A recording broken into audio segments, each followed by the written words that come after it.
Hi third grade, welcome back. Today we're going to be working on our buildings. I'm going to make this video super short because we have a lot to do today, but let's go over some of the vocabulary we've talked about. Remember, an architect is someone who creates buildings. One of my favorite architects is Zaha Hadid, a Middle Eastern female architect who has passed away. Architecture does not have to be box, it could be any type of shape. The Burj Khalifa is the tallest building in the world. The inside of the building is called the skeleton, and that's what we're working on now.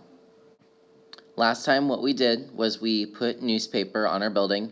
We used crisscross motions and then a mixture of water and glue to create paper mache, which creates this layer on the outside of our building.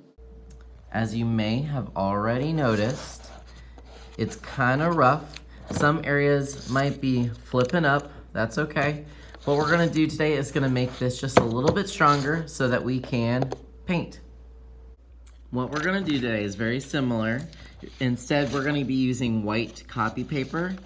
You're gonna be tearing that into some strips. Different sizes would probably help. And we're gonna use that to paper mache our building. Give me a thumbs up once you've ripped up a piece of paper into little shreds. Awesome. So what you're gonna do is the same as last time. You are going to take a little piece. This is how I do it. I put a little bit of glue on the copy paper and then I just kind of smack it where I want it to go. Give it a little bit of a massage. Once it's on there pretty much, then I just take a little bit of extra glue and kind of saturate it. So we have to cover this whole thing with another layer of the paper mache. The reason is that if we start painting on the newspaper, it is not gonna look as good as when we put on this copy paper. A lot of times the temper paint that we're gonna use is very translucent, which means you'll see the words on the newspaper poking right through the paint. And so just to make it look a little bit cleaner and nicer, we're gonna add this layer of copy paper. There is one place I want you to avoid, and that is the sticky note. Don't worry about paper macheing the inside or making a floor. Just go everywhere except your name. As long as I can see your name, you're good. So this is what it should look like as you're working. You're covering up all of the newspaper with the white copy paper. This is gonna make an excellent surface for painting. Luckily, the strips don't have to be small anymore. You can use pretty big ones. Like I said, they do not have to be itty bitty pieces. In fact, you can get pretty big, so this might actually go a lot faster than your newspaper. What I would prefer today is that if you do finish early, which you might, I would love it if you could help at least one person finish because I don't want anyone to fall behind or feel left out when we start painting.